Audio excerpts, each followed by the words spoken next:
Hey guys, welcome to another Double Tap on YouTube. I am Stephen Scott, flying solo today because I thought I'd join my friends at Sight and Sound Technology to learn about some new and cool technology that is out right now and some special offers they've got on during the months of July and August. Of course, it's that time of year when you can often grab some great deals. In particular, for me, I always think about the screen reader deals you can get in the UK. We'll talk about all that, but I want to talk about hardware as well. Let me get the guys on here. We've got Graeme Marden, who's an assistive technology specialist at Sight and Sound. Hello to you, Graeme. Morning.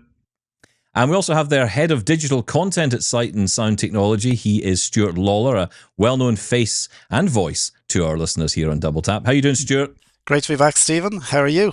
I'm good, and I'm so pleased to talk about tech. I know we're going to talk about Braille tech with you because Braille tech's kind of exploding, right? I mean, everyone's very excited about it. We're going to talk about the eMotion from HIMS, and let's just dive right into that because what an amazing product.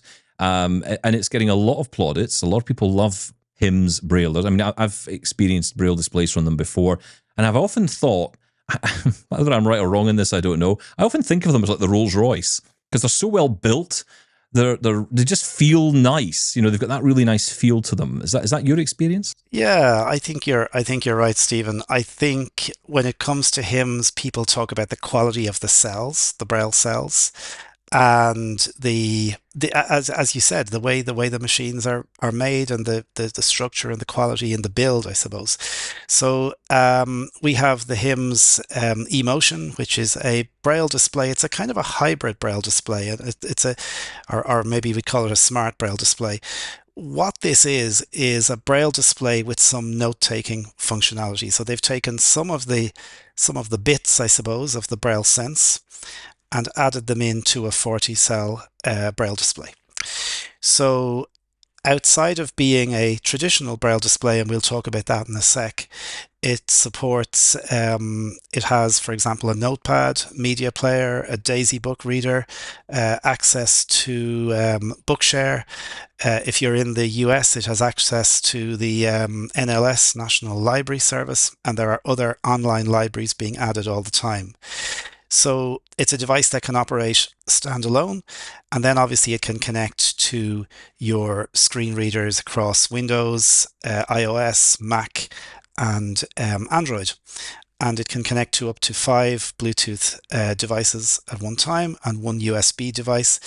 And it also supports the new USB HID protocol, which means that basically when you plug it in, it's seen and that's it. You don't need to install any drivers. So it's an interesting device. I think it will be very useful for people, for professionals, but also for people who like to consume a lot of content and like to read and want the option for some standalone functionality as well as a traditional Braille display. So what sets it apart from, and I'm thinking about the closest competitor here perhaps is the new Brailliant series from Humanware. What sets it apart from that kind of device?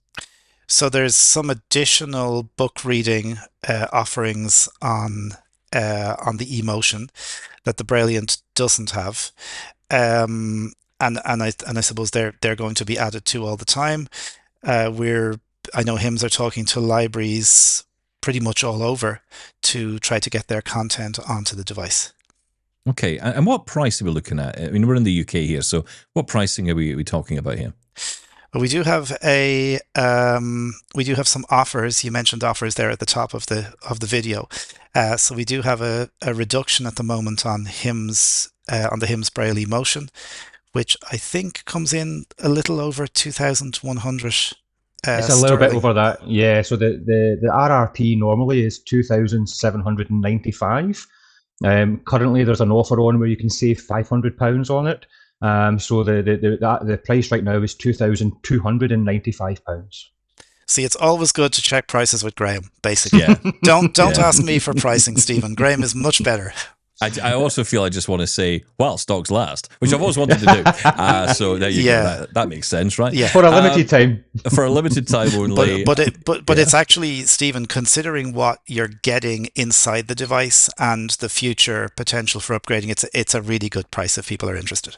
Well, look, I think it's important to make that point clearer, right? That you know, when you buy a device like this, you're going to have it potentially for 5, maybe even 10 years. So, you know, unlike previous devices of old, where we would have had the same feature set for about in some cases 20 years, these features can be added to all the time. You're not going to be upgrading this every year. You're not going to be upgrading it every 3 years potentially.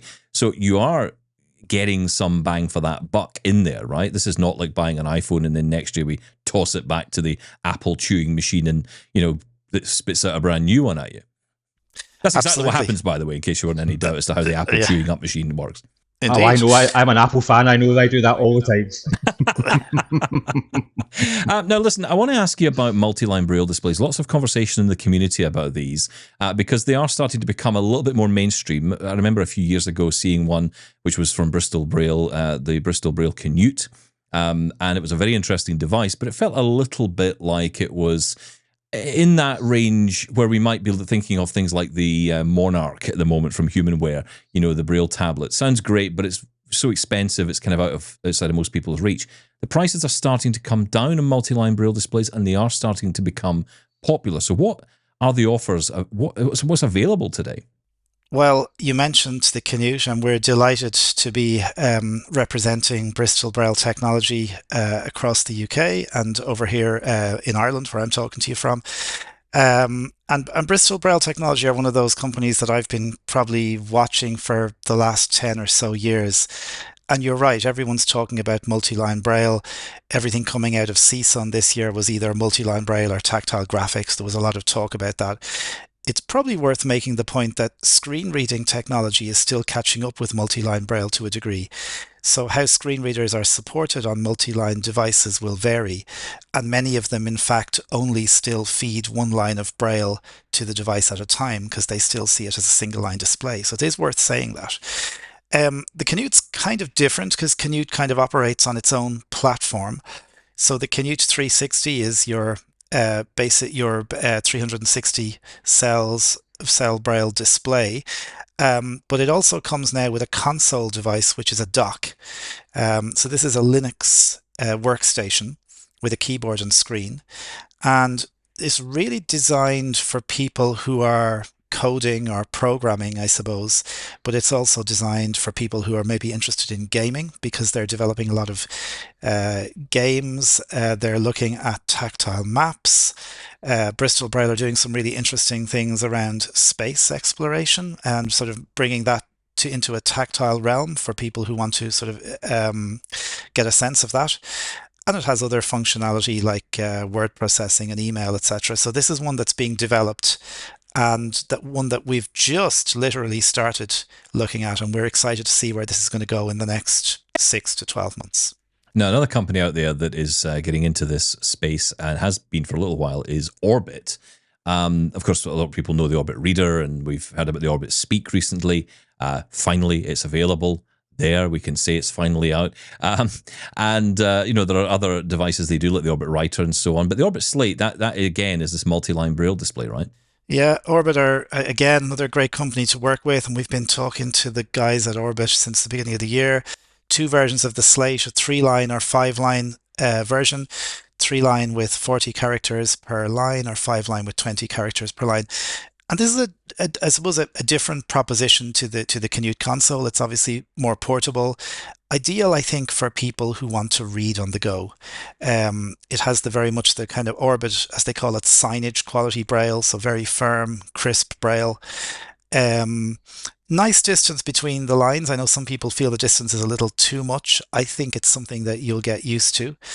And it has inbuilt Braille translation, which is really important because you can feed this thing a multitude of different formats and it will translate into your chosen grade of Braille. So we're excited to see where that's going to go. I did mention already that screen readers are still catching up with this technology a little bit, but I think by the end of the year, it's even going to be more useful. And of course, it's likely, I would imagine, JAWS is going to be at the forefront of this. Yeah, so I know they're working with Vispero. They're also working with Apple and with Google, and I think this stuff is very near to completion. Just one final point on them. You mentioned that the Orbit Slate is good for on the go. I've never really seen these as portable devices. I mean, in theory, they could be. How portable is it, and how portable is the Canute in comparison? Yeah, so it's this. I mean, they're not portable. You're not going to stick this in your pocket, but you are going to put it in your rucksack. The Orbit Slate would be a similar fit to maybe a laptop. So you could pull it out on the train and have it on the table and be reading your book. The Canute at this moment does not have a battery pack. So it would be, and it has never been designed to be that portable type of device. It may be in the future, but it's not at the moment. No, and this is, as much as people might want to sit and read War and Peace on the beach, it's probably not advisable with a Braille display. Sand gets everywhere, guys. Yes, I'm just saying. Don't do it. Don't try this at home, as they say. No, absolutely not. Okay, very interesting products in the lineup of Braille, all available from Sight and Sound Technology. You mentioned, of course, the Canute, which is also available in Canada via the CNIB Smart Life Centre. Important to mention that. And a number of these products are available through Canada from the CNIB Smart Life Centre or Frontier as well. Graeme, let me bring you in, because an area which is of huge interest to our listeners, and of course here on YouTube, our viewers as well, is desktop magnification and magnification in general. It's an area we don't talk about much on the show because Sean and I, neither of us use this technology, so we can't speak about it with any authority. Some might argue we can't really speak about anything with any authority, but that's a different conversation.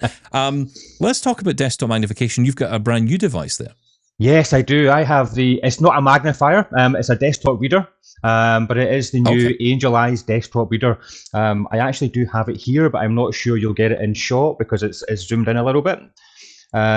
So it is very, very similar to people if people have seen the Smart Reader from Optilec. It's very, very similar to that, but a bit more sleeker. It's more modern as well.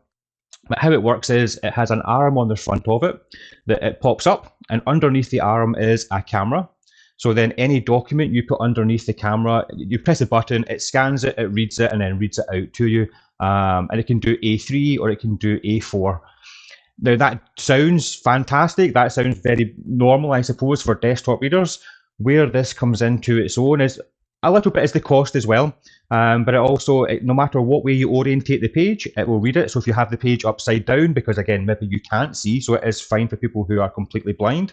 If they have the page round the wrong way, it will read it upside down as such. If the page is upside down in terms of the text is facing down, it will tell you it can't read it and you should turn it over.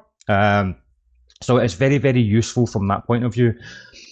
Where it will come into its own, I believe, is it will have AI functionality added to it. I don't have the exact date, but I was told roughly July, August. So I'm expecting that very soon. For people that aren't particularly familiar with how that will work, is that once you have scanned, let's just say a newspaper, for example, once you have scanned the newspaper, you could ask the reader just to give you the headlines, and it will just tell you the headlines. And then you can say, well, read the third article or the third headline, and it will just read that out. You can then interrogate it. Oh, I hate that word, but ask it questions about what it's just read. And then it will use the AI to then answer questions, go on the internet, get more information for you as well.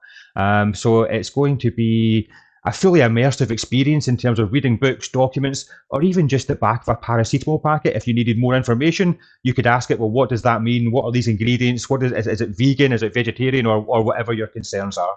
Yeah. It's interesting. I know that you'll have heard this a million times, but I get it on the show all the time. We've had the conversation, Sean and I have this discussion. Why can't you just use a smartphone for this, right? Why do I need to go out and spend the kind of money on this type of device?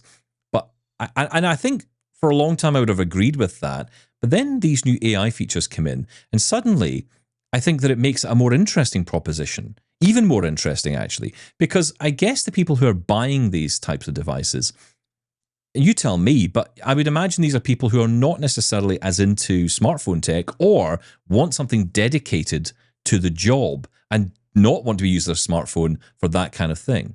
That's it, exactly. That's the two main reasons I find why people will buy a device like this. The first one is either because it's a generational thing. When you say the word smartphone to them, they run a mile. They just don't want to know. Yeah. So they're trying to show them how to use an iPhone or any other smartphone. And you're absolutely right as well. Some people do prefer to have a dedicated device that just does one thing. So that if it breaks, it doesn't affect everything else that a multi-device might do. So no, they're the two reasons I come across every day. And Stuart and I know this only too well. Trying to use your phone sometimes just to grab an OCR of an image so that we can, get the text from it can be quite challenging, right? It's not as easy to do. So having a dedicated device that's set up in the home that you can just put the document under, it can deal with, like you say, if the document's upside down or the wrong way around or whatever, it will give you that audible feedback. It will respond to that. That can be really powerful. And that could be the case for anyone. I mean, Stuart, there's that temptation to reach for the phone, isn't there? But yeah, and I think, Stephen, you're certainly. I find I've said this loads of times. People have been over. I am really poor. I've really poor spatial concepts, I suppose. Yeah. So when the thing tells me hold it 3 inches or 4 inches, I don't really know what that means. No. So I find it very difficult to scan with a phone, and I love the idea of being able to put a page, as you say, onto a stand, press a button, and it reads it. But going further than that with these AI features, like you say with a newspaper, I'd love that idea, because I don't read the newspaper anymore. I read online, right? I don't, if I can access the website, if I'm not getting swamped with adverts and pop-ups and goodness knows what else. I'd love to actually buy a newspaper or a magazine in my case. There's lots of tech magazines that still exist in paper form. I'd love to buy those and read them, but I just don't have I just can't get the enjoyment out of them when it's trying to read an entire page from, you want to be able to, as you say, interrogate it a little bit. And it does sound like that could be quite cool. So these devices, I think, may find a new audience in the future, not the traditional audience, perhaps, which could be quite interesting. Now, This is one of many of these types of devices on sale. This is, of course, one which, as you're saying, could be very good for blind people, people with low vision, people who are perhaps older, who are losing vision, who are struggling to read today. Also good, I guess, for people who have other print disabilities like dyslexia, right? Absolutely. It really fits so many different categories, I guess, in that regard. And you're absolutely right as well. There is so many other devices that do something similar. But as far as I know, this will be the first one at this price point that has AI built into it, and AI that works very, very well. And what is that price? So at the moment, the price is £1,099 for those that are in the UK. That is a launch offer. Normally the price is £1,299. At the moment, I do not know if the price will change slightly as the AI gets integrated into it. I don't know either way, so I can't say. But at the moment, the price is at launch £1,099. And that's the Angel Eyes. Angel Eyes desktop reader, yeah. I think of the Wet Wet Wet song when I hear that. That will stick in my mind. Good song. Okay, so you've also got another device there, which a lot of people are interested in. It's a subject of much conversation on our show. That is the WeWalk Smart Cane, the second version. Version 2. Is out. Yeah, we had WeWalk, the guys on the show recently to talk about it. Good. It's a really interesting product, of course. You guys are selling it in the UK and in Ireland. So if people are interested in getting it, they can. We'll talk about the pricing as well, because that's another area we couldn't get into with WeWalk, because, of course, there are so many different territories around the world, different pricing structures and all of that. But let's talk about the interest in this, because you guys, are at the front line here. You're getting people calling you, asking about devices, hearing about these devices on shows like this. What's the interest been on the WeWalk? You were at Site Village, of course, recently. What was the interest there? So the interest is quite high. The interest was high on version 1. And then when they announced version 2 at the turn of the year, the interest has been, I would say, much higher, to be fair.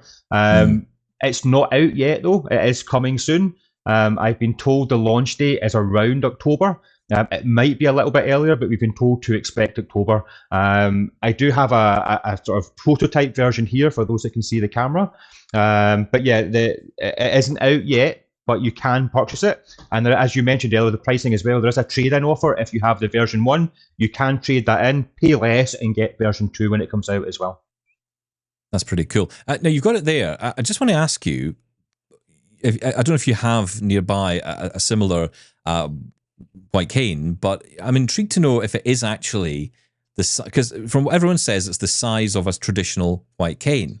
And I want to know from your point of view, you've got it there. Is that actually what it's like? Yes. The version 1 wasn't. Version 2 is. Much chunkier, wasn't it? Version 1, I had version that version. 2, too heavy, too big to walk around with, realistically. That was the biggest. That was the biggest complaint we had. Well, maybe not complaint, but certainly a bit of feedback we had about version 1 was that for people who were very, very small or had small hands or had weak hands, maybe because of arthritis or something similar, they found the handle too much to grip. So that's where version 2 came around, where they wanted to make it a bit more aesthetically pleasing from a holding it point of view. And it's interesting you mentioned Sight Village last week, because I was asking people what their thoughts were.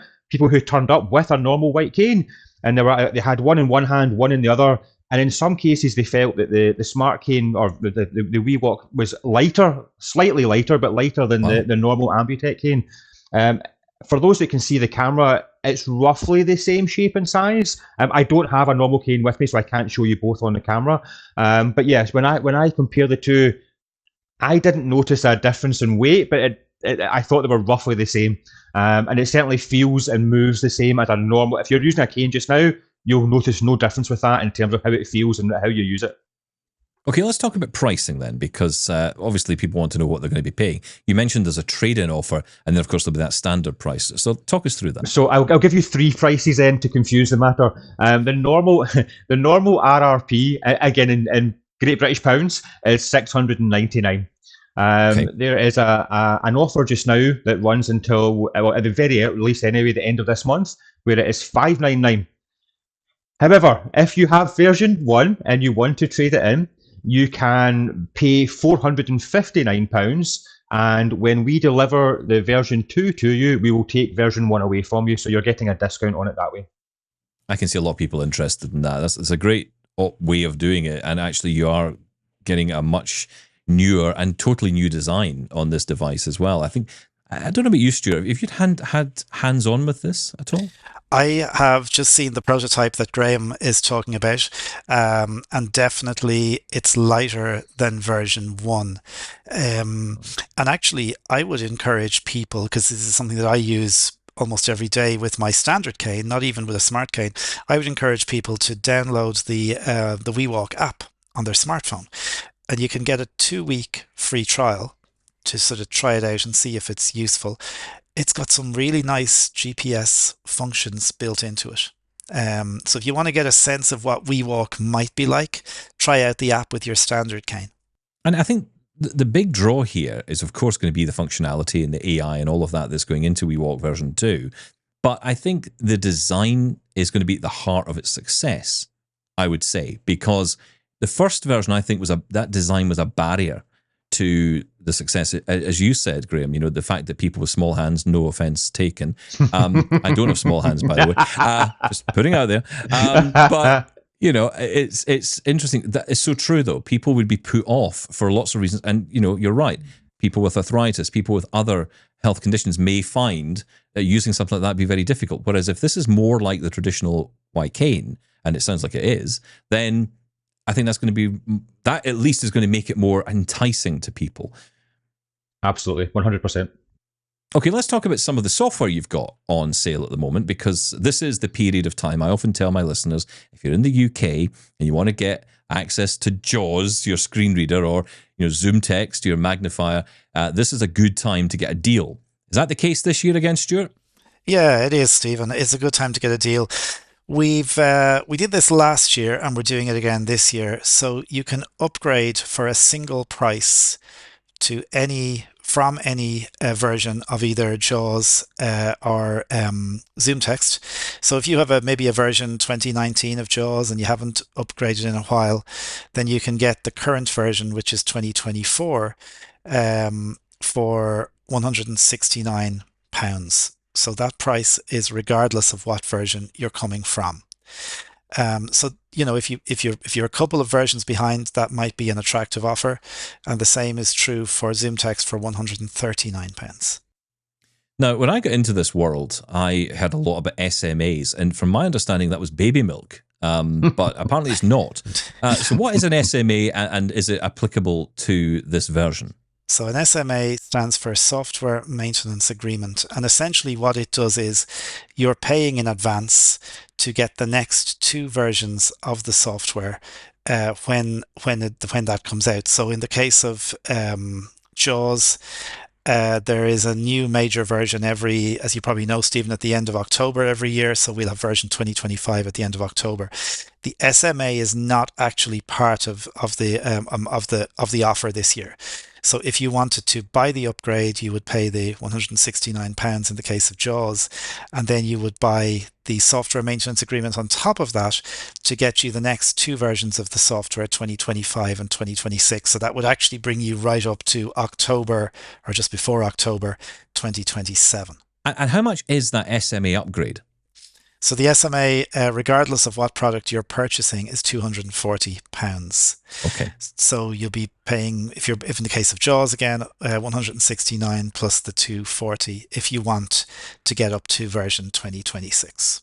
Now, for many listeners in the US and Canada, they will of course have access to that JAWS home user pricing, which gives you the ability to buy it for a certain amount of money over a year, or indeed for a one-off price per year. That's not yet available in the UK, correct?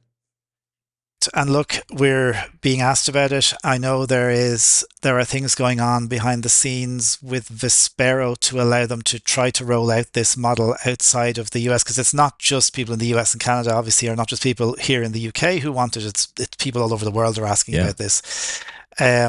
And yes, you're right. It would when it happens, it will be on a subscription model, and you pay every year to keep your JAWS software up to date. And I suppose, one of the reasons we're always talking about these things is because it is important to keep your assistive software up to date, because everything else is updating so quickly. And there are some good reasons to upgrade to JAWS 2024, and of course the SMA gives you 25 and 26. But there are lots of cool new AI functionalities in there. I guess the question is, though, and you must get this a lot, people are maybe coming to you saying, look, I've got this type of computer. It's, so many years old. Should I bother? Because I think that decides for a lot of people whether or not to upgrade JAWS, right? They think, well, my machine's so old, so there's no point upgrading JAWS. Is that? Do you get that? Yeah, definitely. I mean, if you've a machine that's sort of 4 years old, that is running Windows 10 or Windows 11 pretty well, you might be all right. Of course, it's always about the longer term thing, whether that machine will still be all right this time next year. We always recommend that people try out JAWS if you want to do that first. So if you have a machine, maybe you haven't used JAWS in a while, you must look what's new in the current version. You can always remember get the 40-minute version that you can install yourself. If you want to have a bit longer to try, please get in touch with us and we'll help you out. We have trial licenses available. But you're right, especially with AI and the way that's developing. The better machine you have, the faster machine you have, the better experience you're going to get.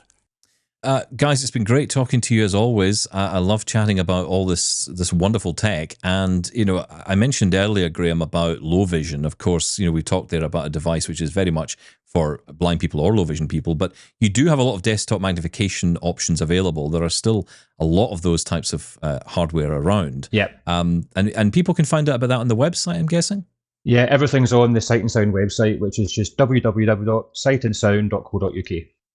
Okay, and you're head of digital content, Stuart. Does that mean you've built a website or a podcast? Or what are we talking about? Well, I do look after our podcast and a lot of our webinars, a lot of stuff that's on our YouTube channel. So we have a very active community who attend our webinars once a month, on the first Wednesday of every month. But we have a lot of stuff on our podcast feed as well. And if you search in your favorite podcast app for Sight and Sound Technology Podcast, or search for us on YouTube, you'll find hopefully lots of useful content there, with lots more to come.